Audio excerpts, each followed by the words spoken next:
¿Qué tal? ¿Cómo le va? Aquí estamos como cada noche, muy agradecido, muy contento por el programa que de sorpresa me hizo el equipo de producción ayer con estos dos chicos amigos. Cantamos, imagínate lo que fue esto, Pablo. Terminamos cantando Cuán grande es Él con toda la gente que trabaja aquí cada noche. Casi más que una fiesta de cumpleaños, fue una celebración de todo el equipo de trabajo. Recibimos tantos llamados, tantos mensajes en Facebook, pero muy agradecido. Por compromisos que uno asume de viajes y de otras tareas que aparte de esta de hacer el programa todas las noches tengo, no voy a estar en los próximos días haciendo el programa en vivo. Va a haber algunos programas grabados, pero el lunes va a estar Roberto Villaseca haciendo un programa. El viernes que viene va a estar el pastor Osvaldo Carníbal reemplazándome. Espero que más o menos sepa hacer algo. Así que toda la semana que viene no voy a estar. Pero antes de despedirme y pensando que cuando vuelvo de ese viaje ya nos encontramos en la semana de la cumbre de Medio Oriente o la cumbre de la Iglesia Perseguida, quiero insistir en este tema. Pero para que me ayude, para que reflexionemos juntos sobre la importancia, la relevancia de este encuentro, presento ya a mi invitado en esta noche, un gran amigo, el pastor Pablo Deiros. ¿Qué tal, Pablo? Pablo, ¿cómo estás? Una alegría grande poder estar acá. Va a ser muy aburrido, Pablo y Pablo. Sí. Juan, llámame Juan. Juan, Pablo y Pablo Alberto. Yo te llamo Alberto ahora. Ahí hacemos la cosa. Vos sabés que le estoy diciendo a la audiencia de la importancia de esta conferencia, esta cumbre. Van a venir oradores que están en el frente, en los campos de concentración, allí en Jordania, en el Líbano. La crisis humanitaria que la sociedad está viviendo es de una dimensión colosal. No tomamos conciencia, salvo cuando los medios de comunicación hacen alguna noticia al respecto. Pero inclusive hoy el Papa hablando dijo, recibamos a los inmigrantes, ¿no? Por la preocupación que hay en mucha gente. Yo siempre digo, no sé si coincidís conmigo, Pablo o Alberto, sorprende la poca acción de los países centrales, y esto es una cosa que preocupa. Pero la segunda cosa es, me produce tristeza la indiferencia de la Iglesia frente al hecho de que millones, no digo millones, pero miles, cientos de miles, no quiero exagerar, cientos de miles de esos que están sufriendo, a los que les sacaron la casa, le mataron la familia, lo dejaron sin nada, son cristianos, ¿no? Sí. El problema es que este tipo de situaciones no alcanzan estado público hasta que, primero, los medios no se ocupan de informar sobre el particular, y en segundo lugar, hasta que no se logra captar el interés de los gobiernos, o por lo menos de instituciones que de alguna manera tienen algún grado de preocupación sobre el tema. Esto es lo mismo que lo que ocurre con el calentamiento global, con la situación de la juventud a nivel mundial, la niñez y la juventud a nivel mundial, y varios otros problemas realmente muy serios que, en virtud de la globalización, adquieren hoy una dimensión realmente espantosa, horrorosa, diría. Vos hablabas que el problema de refugiados y de inmigrantes en este momento alcanza los cientos de miles. En poco tiempo vamos a estar hablando de millones. En realidad ya deberíamos estar hablando de millones en el correr, no de un tiempo demasiado dilatado, porque lo que alcanzó estado público en los últimos meses es la situación de la gente que viene huyendo básicamente del extremismo fundamentalista islámico, y particularmente de la guerra civil en Siria.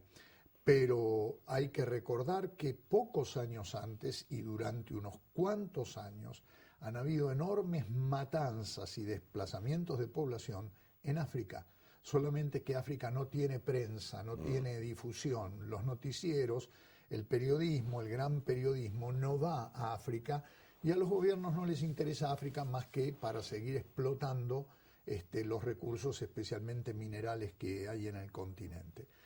Pero la situación, digamos, de genocidio, de masacres, de violencia, pero violencia desatada con todo furor contra minorías étnicas, minorías religiosas o de otro tipo, esto tiene, digamos, después de la Segunda Guerra Mundial y especialmente después de la década del 60, con los procesos de independización de varias naciones africanas, esto tiene prácticamente ya el rango de una plaga universal, que de pronto ahora los europeos están avivando de que estos problemas existen porque los inmigrantes le están golpeando la puerta de la casa.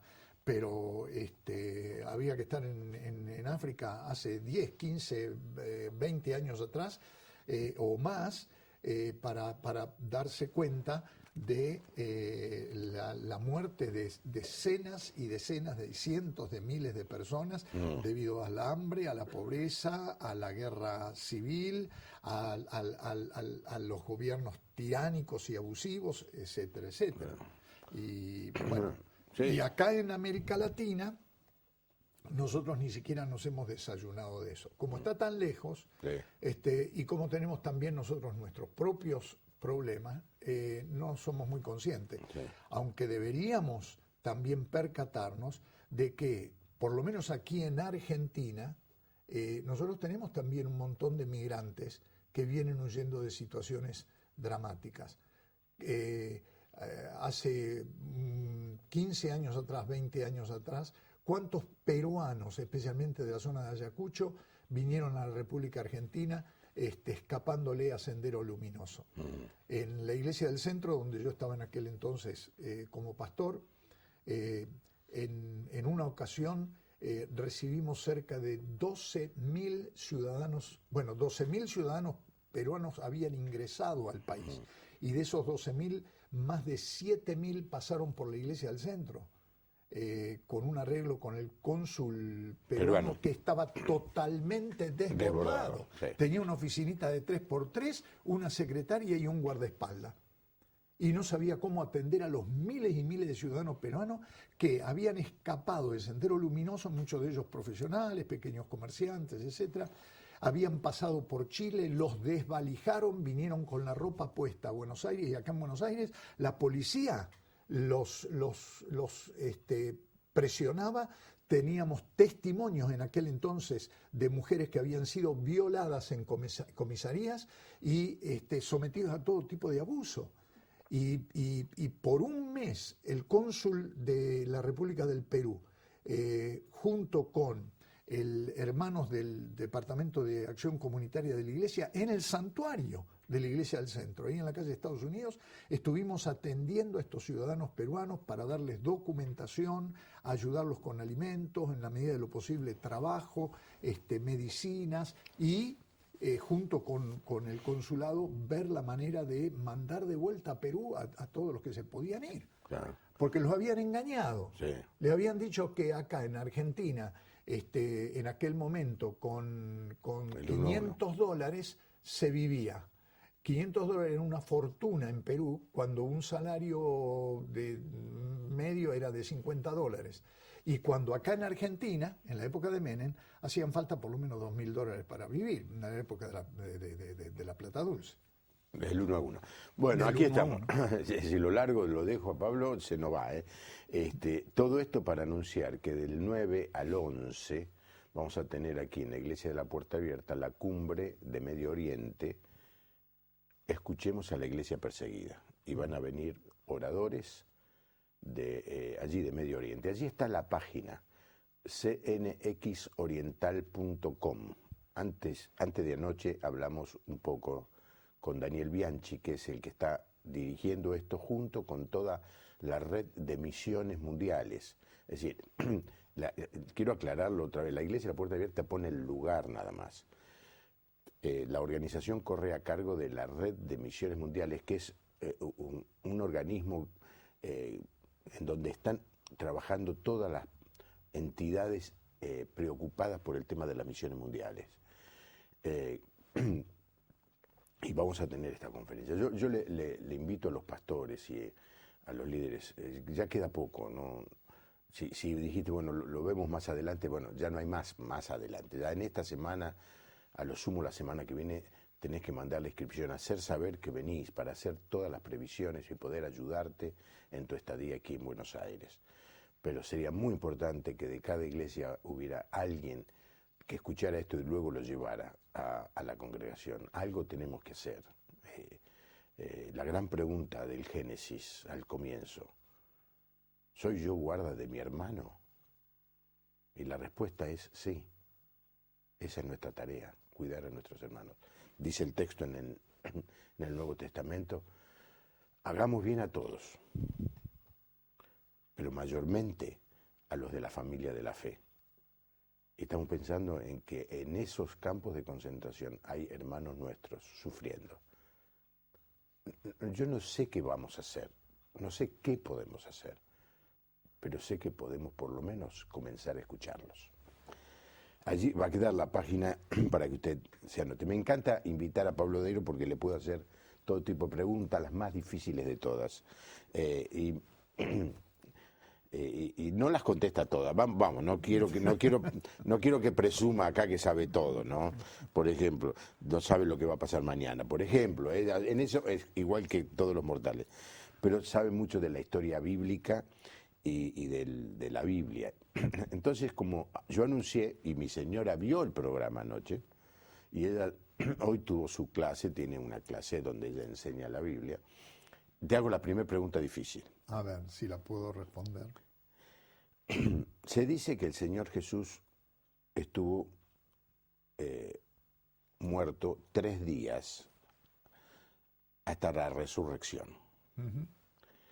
Pero lo cierto es que murió el viernes a las 3 de la tarde, lo crucificaron a las 9 de la mañana, a las 12 del mediodía vino la gran oscuridad y a las 3 de la tarde es cuando murió. Estuvo enterrado todo el sábado y resucitó el domingo. Claro, cuando uno cuenta, por lo menos como contamos, diría que sucedieron 2 días, no 3. ¿Es bien difícil? ¿O es una pavadita para vos? No es difícil, no es difícil. Es buena la pregunta y es buena en el sentido de que probablemente muchos de nuestros televidentes se la hayan planteado más de una vez. Especialmente llegando a la Semana Santa, donde uno vuelve a los textos en el Evangelio y encuentra esto y siente cierto ruidito. ¿Por qué se despierta esta inquietud? Voy a explicar cómo se cuentan los 3 días. Para entender esto, es necesario primero entender la manera en que en la antigüedad los judíos calculaban el día. Para los judíos el día comenzaba a las 6 de la tarde, cuando se ponía el sol y cuando aparecía la primera estrella. Y el día terminaba, en un sentido, a las 24 horas, otra vez, cuando se ponía el sol y aparecía la primera estrella. Si uno entiende esta manera de calcular el día y, en segundo lugar, entiende de que no se está pretendiendo en el texto, en los evangelios, hablar de 3 días de 24 horas, sino decir el tiempo transcurrido desde que el Señor murió a el tiempo en que el Señor resucitó. Nosotros tenemos el viernes desde las 3 de la tarde a las 6 el primer día. Porque ese primer día terminó el viernes a las 6 de la tarde. Del viernes a las 6 de la tarde hasta el sábado a las 6 de la tarde tenemos el segundo día. Y el tercer día es desde el sábado de la tarde hasta que Jesús resucitó en la madrugada del domingo. Ahí están los 3 días. Y ahí están los 3 días. Claro. No son 3 días de 24 horas, sino Es como vos decís, me voy de viaje, ¿cuánto tiempo te vas? Y me voy 3 días, pero resulta que salgo, qué sé yo, El esta lunes, tarde y vengo el domingo. el domingo o el sábado por la mañana, una cosa así. Claro. Para mí son 3 días porque tomo parte de un día entero y parte del otro día. Claro. Ahora, eso ha llevado a que algunas personas piensen que en realidad el Señor Jesús murió el jueves y no el viernes. Hay una teoría que dice eso, pero es una teoría y está bien. Algunos eruditos del Nuevo Testamento, tomando, digamos, haciendo una armonía de los evangelios, comparando los relatos y comparándolos con otros testimonios, especialmente extrabíblicos, han llegado a la idea de que probablemente, eso es lo que haya ocurrido, que hay como una especie de desfasamiento en el cálculo que aparece en los evangelios. Ahora, esto está bien desde el punto de vista, digamos, abrigar la teoría, discutirla y todo lo demás, me parece excelente para gente que tiene un interés, ¿cómo diría?, científico o histórico o que busca una mayor precisión en el relato.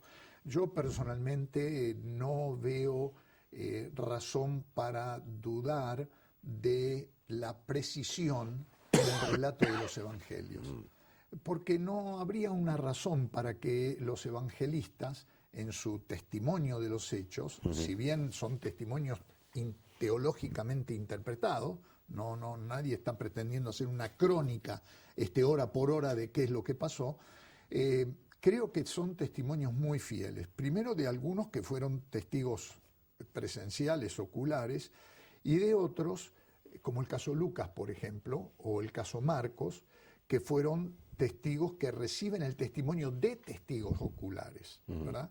De la experiencia. En el caso de Lucas, muy probablemente de la propia María, la madre de Jesús, que estuvo ahí, ¿no es cierto? Y fue protagonista de ese tiempo entre la muerte y la resurrección.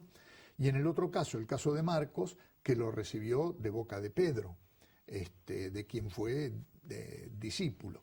Entonces, no hay razón para decir, bueno, hay imprecisiones y esas imprecisiones, por ejemplo, ponen en cuestión mi fe o... No.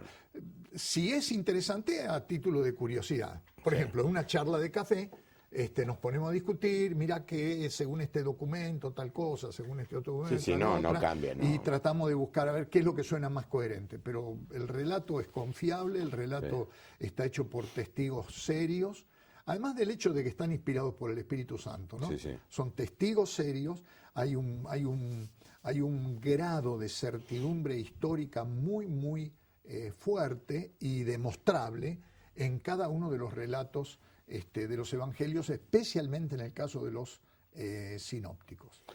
Bueno, aquí estamos con el pastor Pablo Deiros, fue rector del Seminario Internacional Teológico Bautista, profesor de muchas materias en universidades en los Estados Unidos, pero vive acá cerca y entonces cada tanto lo hacemos venir, disfrutar de su conocimiento. Ahora, usted pregunte lo que quiera. Mire, esto se hace en pocos programas, ¿eh? Claro, no vamos a hablar de fútbol, ni de política, ni de astronomía, ¿no? Estamos hablando de todo lo que tiene que ver con la fe. Así que llámenos al 4568-6667. Ese es el teléfono. Ya el pastor Romero Daureux, del sur de Buenos Aires, dice, está viendo el programa como todas las noches. Hacía mucho que no llamaba pastor Romero, gracias por llamarnos. Y si no, nos manda el mensaje de texto al 156041-3585. Como verá usted, estoy atacado por un resfrío que me empezó ayer. Ahora viene una pregunta que tiene que ver con ese espacio que vos dijiste que ocupa 3 días, no necesariamente, que son 70, que van del viernes al domingo a la mañana. Al domingo. El Señor Jesús muere. Sí. El cuerpo, sabemos lo que sucede. pero el Espíritu del Señor, en tu mano encomiendo mi espíritu. Pero en otros pasajes se nos habla de que fue a predicar a los espíritus cautivos. Sí. ¿Dónde estuvo el Espíritu del Señor en ese periodo? Sí. Es difícil esta. Esta sí es difícil. Ah, bueno, me alegro, porque si no me... No. Pasaba como un tonto haciendo preguntas fáciles. No, señor, esta sí es una pregunta difícil. Y la razón por la que es difícil es porque los pasajes o el pasaje al que vos haces referencia, primero es un solo versículo y es uno de los versículos más oscuros en la Biblia y de más difícil interpretación. Precisamente porque la propia Biblia no te ayuda en la interpretación. Es decir, hay un principio de hermenéutica bíblica, un principio de interpretación bíblica, que ya lo había desarrollado Lutero, Martín Lutero, que es un muy buen principio evangélico, y es la Biblia interpreta a la Biblia. Entonces, cuando uno toma un texto, tanto del Antiguo Testamento como del Nuevo Testamento, todo el consejo de Dios, de tapa a tapa, nos ayuda a entender qué es lo que está diciendo un versículo o un pasaje determinado. Pero en este caso es el único versículo que hay. Y obviamente por esto mismo las opiniones son sumamente diversas y hay para todos los gustos. Hay quienes toman el texto, que si mal no recuerdo está en una de las cartas de Pedro, segunda Pedro me parece, toman el texto bíblico y le hacen una interpretación literal, pero literal rajatabla, porque uno puede hacer una interpretación literal, pero diciendo, bueno, esto es una metáfora, esto y sigue siendo literal, ¿verdad? Pero literal a rajatabla, es decir, es lo que dice. Entonces, si es lo que dice, uno tendría que pensar que el Espíritu del Señor estuvo visitando el lugar de los muertos para anunciarles el Evangelio a los que no habían tenido la oportunidad de escucharlo porque habían vivido con anterioridad a su venida, a su ministerio y todo lo demás. Esta opinión, que es una interpretación literal a rajatabla del texto, es respetable. Que sea respetable no quiere decir que sea coherente y que sea... La verdad. No hablemos de verdad, porque la verdad en realidad es lo que Dios quiere que nosotros entendamos de su palabra, ¿verdad? No qué es lo que dice, sino que qué es lo que entendamos y cómo lo vivimos y cómo lo aplicamos. Esa es la verdad. Pero yo diría, si tiene sentido, ¿no? ¿Por qué? Porque si yo tomo esto así, literalmente, como está escrito, tengo que pensar, ¿dónde está el lugar de los muertos? Primera pregunta. Inmediatamente me doy cuenta que el texto está redactado en un lenguaje que se corresponde con la cosmología del primer siglo, donde, por empezar, la Tierra era plana, no era una esfera, era plana, sostenida por columnas, con un tremendo hueco debajo de la superficie que los hebreos a lo largo de los siglos llamaron Sheol y que los griegos llamaban Hades y que era el lugar de los muertos. Cuando uno enterraba a una persona, el espíritu del muerto iba a parar a ese ámbito oscuro, tenebroso, medio casi falto de conciencia, del que no se sabe mucho, pero que se menciona mucho a lo largo de la Biblia, tanto en el Antiguo como en el Nuevo Testamento, y que era el Sheol. Y que por arriba estaban las montañas, los valles, los ríos, etcétera, etcétera, y una bóveda, como una especie de cúpula de cristal, que era el firmamento, donde las estrellas, el sol y la luna estaban pegados como en una escenografía de jardín de infantes, y por arriba estaba lleno de agua, por eso el color celeste durante el día. Cuando Dios abría las ventanas de los cielos, esa agua caía en forma de lluvia. Ahora, la pregunta es, eso está muy clarito en el pasaje de Pedro, eso es lo que está diciendo Pedro. Jesús fue ahí, al Sheol, fue ahí, al Hades, a predicarle a los muertos. Entonces, si le predicó, no le predicó, cómo les predicó, si era espíritu, si no era espíritu, qué pasó, qué no pasó, pasa a un segundo plano, porque la realidad es que mi cosmología hoy, la tuya y la de cualquiera, no es la misma cosmología que tenía Pedro. Primero, porque nosotros no tenemos un sistema tolemaico, donde la Tierra es el centro del sistema y el Sol gira alrededor de la Tierra. Nuestro sistema es copernicano, heliocéntrico, es decir, el Sol está en el centro y la Tierra y los planetas giran alrededor. Nuestra cosmología es completamente diferente. Entonces yo no puedo tomar literalmente a rajatabla lo que dice el texto, porque le estoy haciendo decir al texto algo que no encaja, no pega ni con cola. Es lo mismo que negar la teoría de la gravedad y decir que en lugar de los cuerpos, en lugar de ser atraídos al centro de la Tierra en forma proporcional a su peso, ocurre exactamente lo inverso. Es insostenible. Entonces, si bien esta opinión o esta interpretación es respetable, es insostenible desde un punto de vista moderno, por lo menos desde el siglo XVI en adelante, con un sistema heliocéntrico copernicano y con lo que nosotros sabemos que es lo que hay debajo de la Tierra y que es lo que hay arriba en los cielos. Una segunda interpretación toma el texto como que Pedro está simplemente citando una creencia popular, no quiero usar la palabra mito porque probablemente algún televidente no la entienda, y la palabra mito es una palabra que viene de la literatura, pero como una historia, como una imagen que era muy popular en los días de Pedro. La Biblia está llena de este tipo de imágenes. A ver, como para decir una, cuando Job habla del Leviatán, está hablando de un personaje, de una bestia de carácter mítico. Algunos dicen es el cocodrilo, la ballena, esto, lo otro.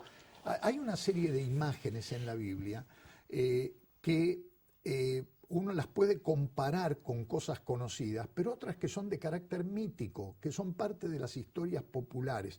Nosotros también en nuestra cultura tenemos imágenes así. Nadie va a creer, por ejemplo, por más que lo haya escuchado desde chico, de que el cuco existe. Pero si yo digo la palabra cuco, todo el mundo sabe de qué estoy hablando.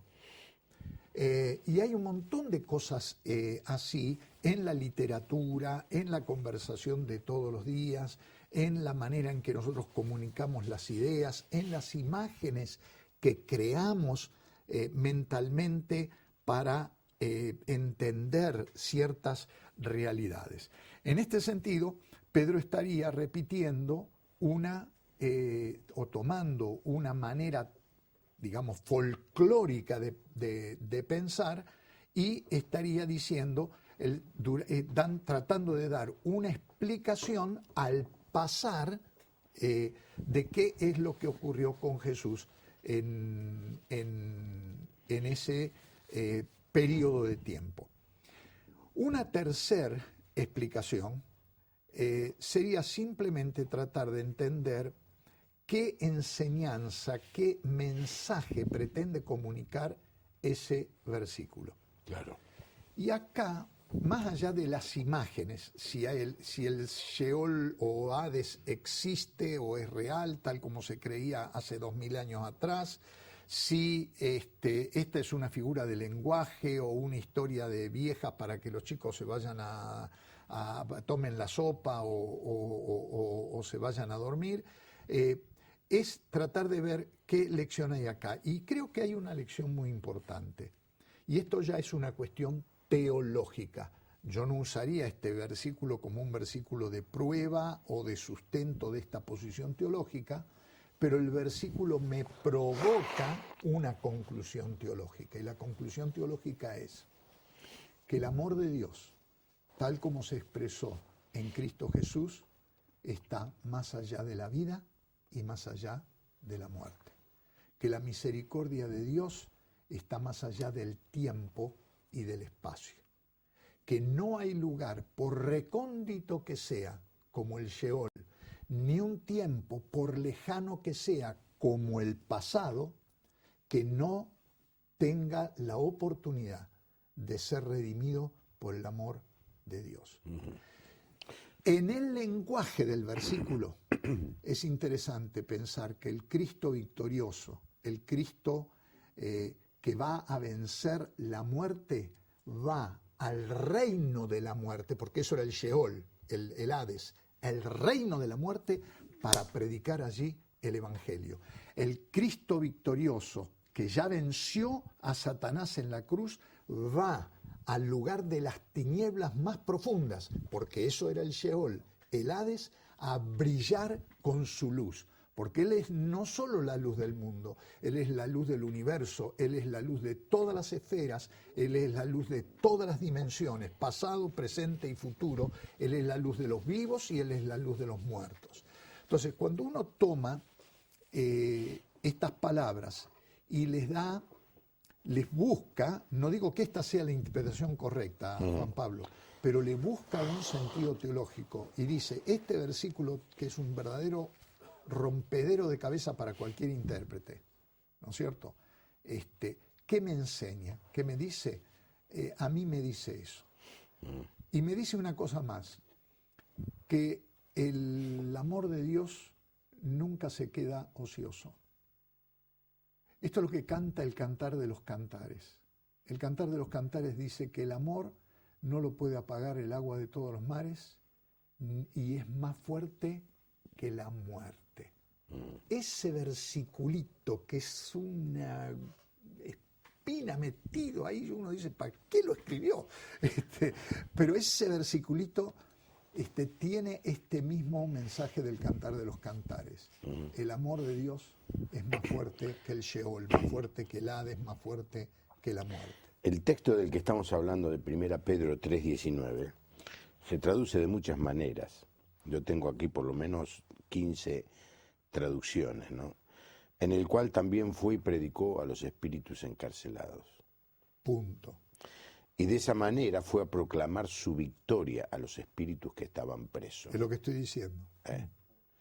Ahora, vos dijiste que habla del amor de Dios y de que la muerte no puede cortar el amor de Dios, pero también dice otra cosa esto. Hay espíritus encarcelados. Sí, hay que ver la pregunta ahí en el contexto, Juan Pablo, es ¿encarcelados por qué y encarcelados por quién? La muerte es una prisión. La muerte es una prisión. Otra vez vuelvo, esto hay que entenderlo con la imaginería, digamos, con la manera en que estas expresiones se entendían hace 2000 años atrás. El Sheol era un lugar de cautiverio. El Hades era un lugar de cautiverio. Como dije, era tenebroso, oscuro, de ahí no se salía, era imposible. No había una idea de resurrección. Entonces, es como que Jesús va a implantar esa idea en el corazón mismo del reino de las tinieblas. Déjame que lea algunos mensajes. Familia Demetrio Alegri de La Escondida, Chaco. Bendiciones, muy bueno programa, nos ven toda la noche, gracias. Martín de Floresta, ¿cuál es la interpretación del versículo de Marcos 14? Un joven sigue a Jesús envuelto en una sábana. Le prendieron y él huyó desnudo. Único texto donde se cita este evento. Claro, porque el joven es el autor del Evangelio. Claro. Marisa Santa Teresita, ¿es tan malo que un cristiano desee morirse al punto de pedírselo al Señor? Señor, me quiero morir. ¿Y cuántos salmos hay en que el salmista pide eso? Job no pedía eso. Sí. Se quedó con la lengua seca de pedir la muerte, Job. Sí. Es interesante esta pregunta, Juan Pablo, porque esto no significa una idea de suicidio. No. Porque fíjate que no es yo me mato, es Señor, matame, que es una cosa muy distinta. Sí. Parte del reconocimiento de que Dios es soberano sobre la vida. Y no yo me atribuyo la libertad y el derecho de hacer con mi vida lo que se me dé la gana. Entonces ese grito desesperado se transforma en una expresión de fe extraordinaria. Es un credo, es una expresión de fe extraordinaria. Por eso aparece tanto en la Biblia, Job, Salmos, etcétera, etcétera.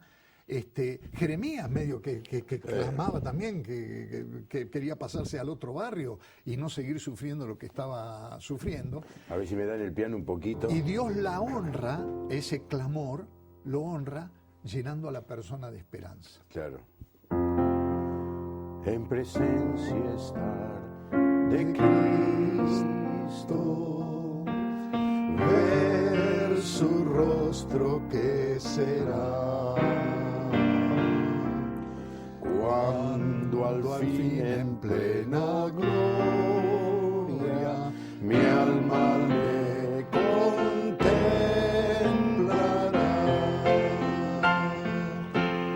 Cara a cara espero verle más allá del cielo azul.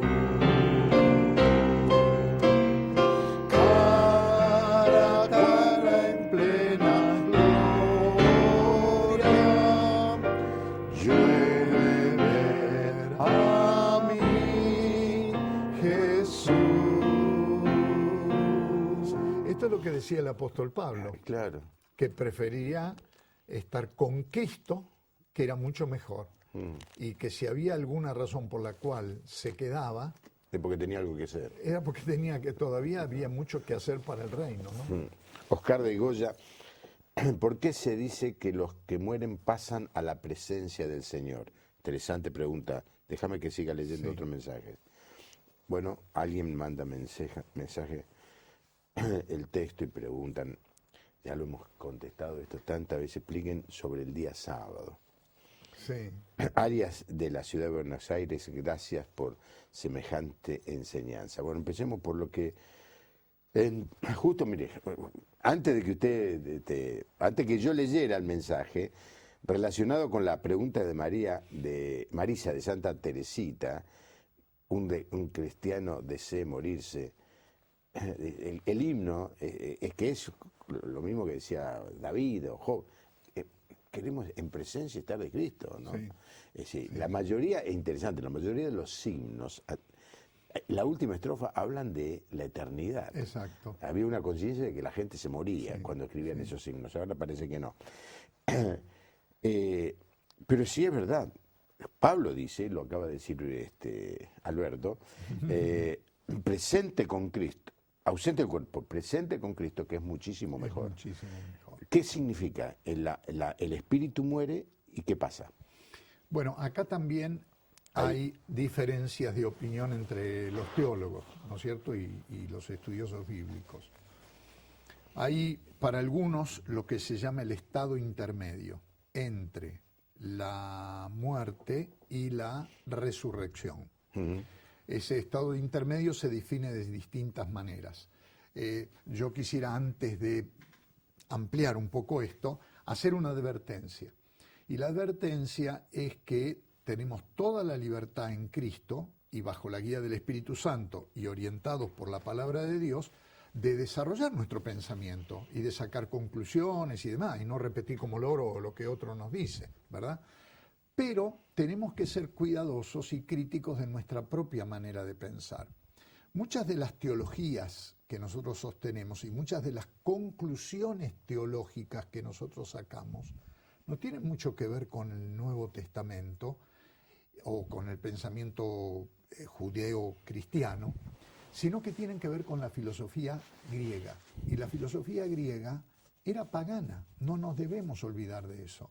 Si bien teólogos como el apóstol Pablo y algunos otros, y especialmente los primeros teólogos cristianos, ya en el primer siglo, segundo siglo, tercer siglo, utilizaron el lenguaje griego y la filosofía griega y las pautas del pensamiento griego para expresar y tratar de comprender las realidades cristianas, tenemos que tener cuidado de que la filosofía griega no tiene la autoridad que tiene la palabra de Dios bajo la guía leída, bajo la guía del Espíritu, y que Aristóteles no tiene más autoridad que Pablo. Entonces o Platón en este caso. Entonces, muchas de las conclusiones que algunos teólogos sacan en relación con este estado intermedio se parece más a los diálogos de Platón, o lo que Platón dice en sus diálogos sobre la transmigración del alma y todo lo demás, que a lo que dice el Nuevo Testamento, que no dice demasiado. Y digo que hay que tener cuidado, porque si lo vamos a seguir a Platón con la teoría de la inmortalidad del alma, también tenemos que seguir a Platón con la teoría de la reencarnación, que está tan de moda hoy por la nueva era y por el orientalismo y por todo lo demás. Entonces hay que tener cuidado porque podemos pisar el palito si no nos ajustamos bien a lo que la palabra de Dios dice bajo la guía del Espíritu. Ahora, lo que la Biblia no dice demasiado sobre esto. Lo que dice es que expresiones como las que nuestra oyente, creo, televidente, nos está diciendo. Cuando una persona muere, va a la presencia del Señor. Uno puede creer esto literalmente sin que lo entienda cabalmente, porque esto es lo que Jesús le dijo al ladrón que tenía al lado en la cruz. De cierto te digo, hoy estarás conmigo en el paraíso. Ahora, esto levanta un montón de preguntas. ¿Qué significa estarás conmigo? ¿Qué significa paraíso? Otra vez acá hay que tratar de entender el vocabulario.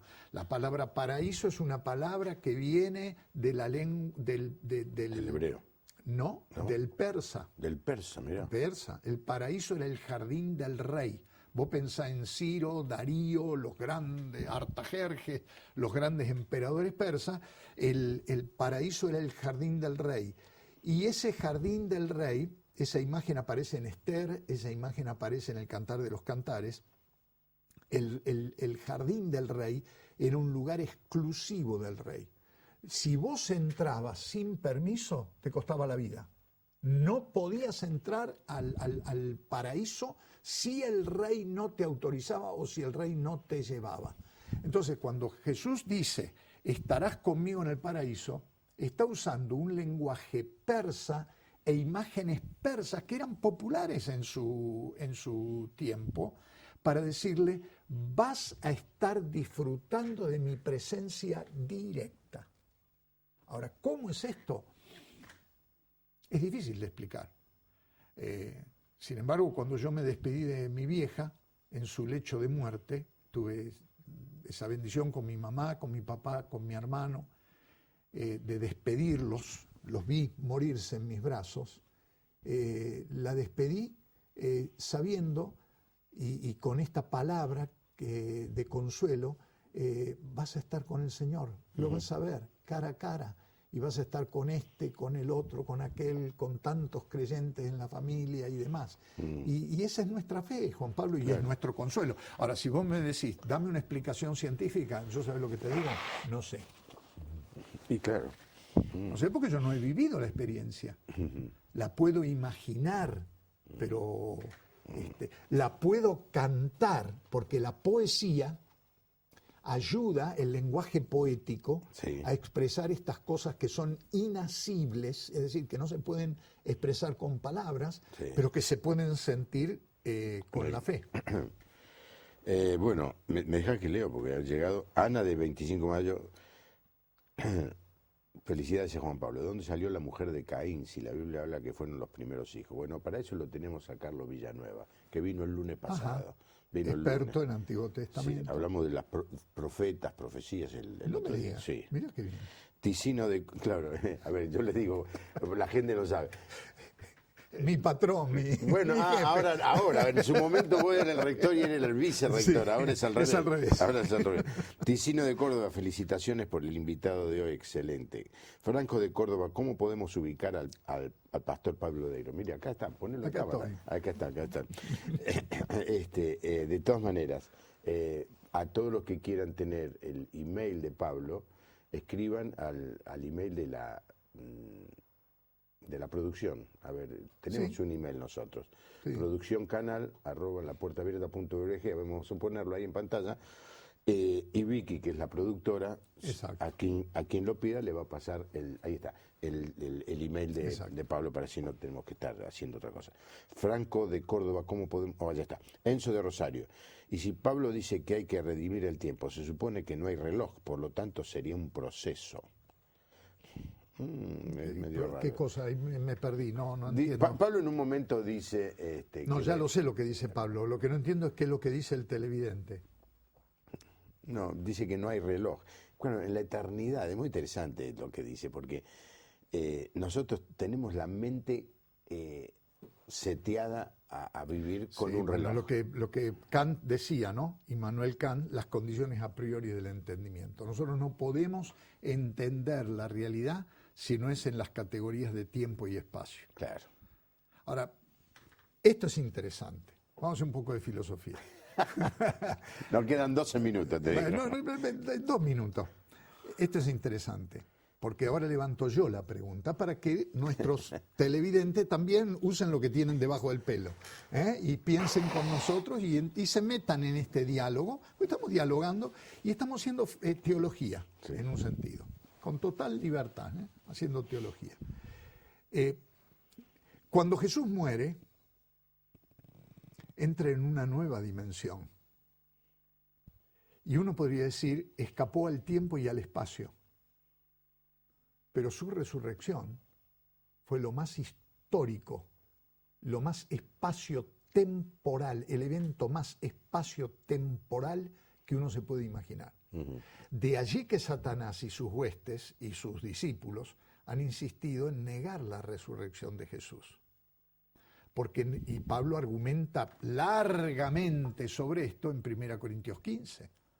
Porque si nosotros negamos el carácter espacio-temporal de la resurrección de Jesús, dice Pablo, nuestra fe es vana. Pero Jesús resucitó en el tiempo y en el espacio. Es interesante repasar en los evangelios y en 1 Corintios 15 el lenguaje espacio-temporal. La tumba vacía, el sudario colocado acá. Hay una serie de referencias espaciales. María Magdalena, que se le prendió de las piernas y no lo quería largar. No era un fantasma. Era un ser de carne y hueso, con masa, con dimensión, con volumen, lo podías apretar la mano. No fue el lenguaje figurado cuando Jesús le dijo a Tomás, mete acá tus dedos, poné acá tu mano. ¿Hubiera o no hubiera llagas? Yo creo que no las había, porque era el cuerpo resucitado de Bueno, Jesús. pero sin embargo en el Pero Apocalipsis... espera, eso es un tema de discusión. No nos vayamos por la rama. Pero, ¿cómo te la imagines? Lo podías tocar, comió, desayunó con ellos junto al lago, ¿verdad? Entonces, hay una dimensión espacial, pero hay una dimensión temporal. Eso ocurrió dentro de la dimensión del tiempo. Pero al mismo tiempo, Jesús ya estaba fuera del tiempo y fuera del espacio. ¿Cómo lo explicás, Juan Pablo? Con nuestra mente humana es imposible, porque nosotros estamos encajonados en esa dimensión espacio-temporal. Como dice Kant, estas condiciones a priori del entendimiento. Y no las podemos superar. Por eso dice la palabra, con mucha sabiduría, algún día vamos a conocer como fuimos conocidos. Algún día vamos a entender de una manera que ahora nos resulta imposible de entender muchas de estas cuestiones que ahora son preguntas. Yo sueño con el día, no lo voy a molestar al Señor, no lo voy a embromar al Señor en toda la eternidad, porque seguramente va a estar muy ocupado con muchas cosas para hacer. Pero el que primero que voy a agarrar al apóstol Pablo, me lo voy a sentar durante... Vas a tener que hacer una cola, ¿eh? Sí, capaz que sí, no sé cómo será la cosa, pero tenemos toda la eternidad. Me pediría una audiencia y le diría, a ver, explícame esto. A Pedro con esto de primera Pedro, a ver, explícame, ¿qué te tomaste? ¿Un vaso de vino de más? ¿Qué pasó? ¿Por qué escribiste lo que escribiste? Bueno, Bueno, ¿O qué quisiste decir? Y nos vamos a llevar más de una sorpresa. Sí, no. ¿Cómo no se me ocurrió? Claro. Es que estamos tan limitados, nos creemos ilimitados, pero estamos muy limitados. Cuando uno viaja, por ejemplo, ¿no es cierto? Y vos ves, estás manejando, ¿no? No sé si te pasó. Estaba manejando en este último viaje que hizo con mi esposa y nos metimos en una montaña bajo una tremenda niebla. Y era muy zigzagueante y no veíamos nada. Y de golpe, por esas cosas, se paró la niebla y salió el sol y nos dimos cuenta de dónde estábamos. Sí.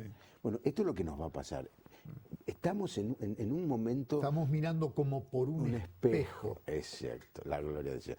Samuel dice, en esto no vamos a entrar, estimado Samuel. ¿El arrebato de la iglesia es antes o después de la tribulación? Bueno, explícalo vos eso. Algún día. Hay tantas opiniones. Sí. Samuel, ya está. Miriam de Junín, ¿por qué se dice Jueves Santo? Bueno, tiene que ver con la primera pregunta, ¿no?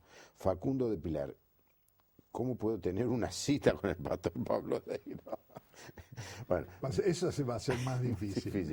Es difícil que venga, porque el primer programa de este año lo hice con él, y hace poco se jubiló. Entonces le pregunté, y no, dice, me contestó, tengo más trabajo que antes. Sí. Claro, porque cuando uno parece que no tiene nada que hacer, te invitan y te comprometes y seguir viajando. No es tan fácil, pero pongamos otra vez el email, la dirección de correo electrónico de nuestra producción. Producción canal @, déjalo un poquito ahí, lapuertaabierta.org, para conectarse con cualquiera de nuestros invitados, y en este caso de Pablo Deiros, escriba y allí Vicky contesta,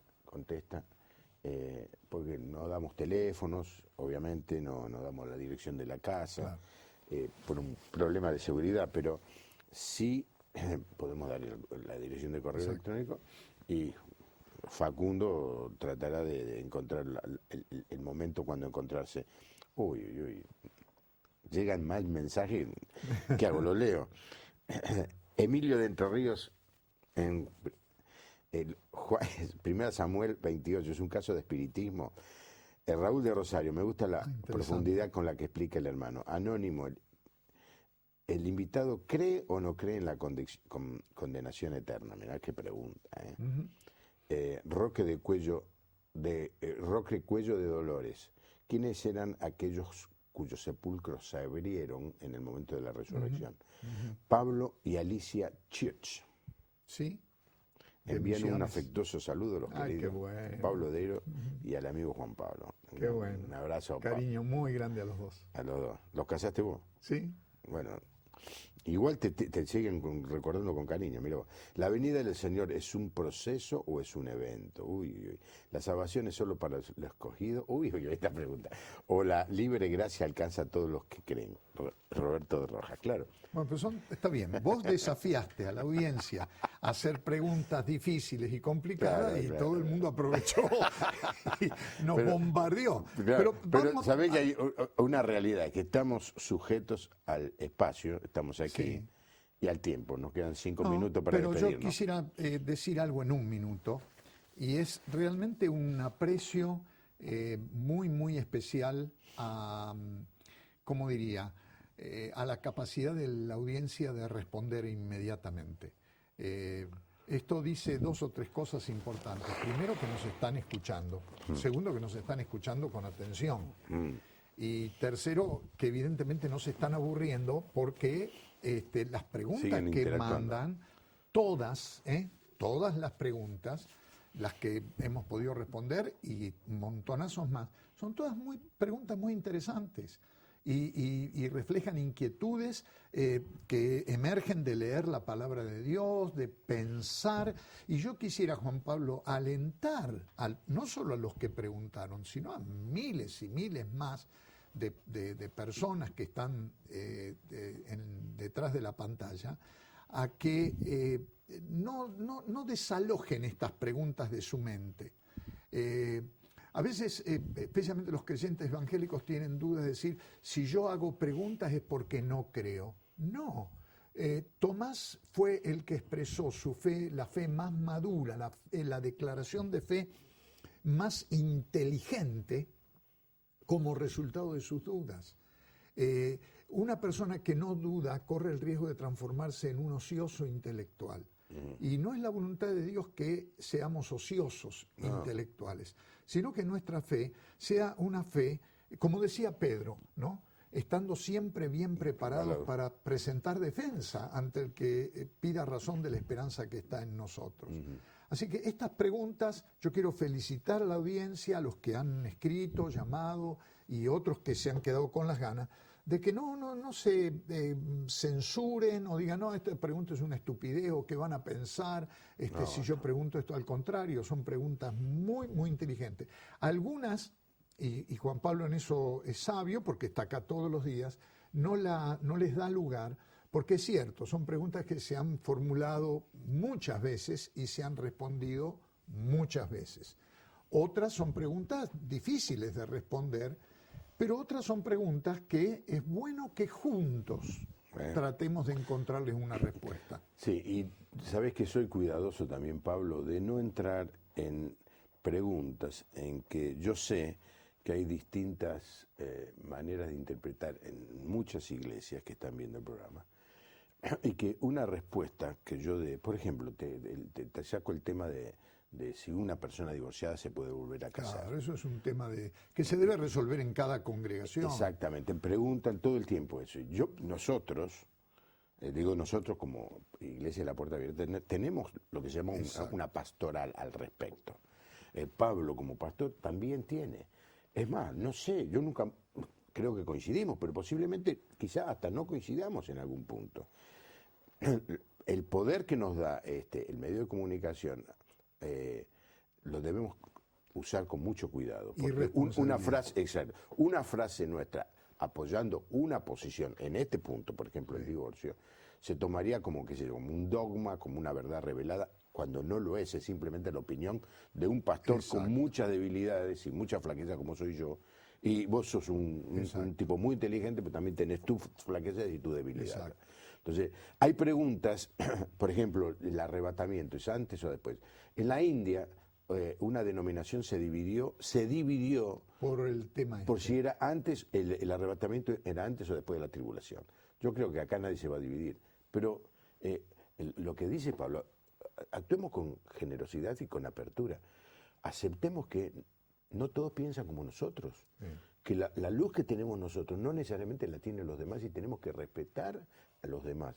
Lo peor que podemos hacer es ser fundamentalistas, es decir, yo tengo el 100% de razón y vos estás 100% equivocado. Por eso yo creo que es correcto el enfoque que vos le das a este programa, Juan Pablo, y de desarrollar el programa más bien como un diálogo, una conversación de café, donde charlamos sobre temas que nos inquietan, pero no llegando a conclusiones dogmáticas y diciendo, esta es la verdad. Claro, no tenemos derecho.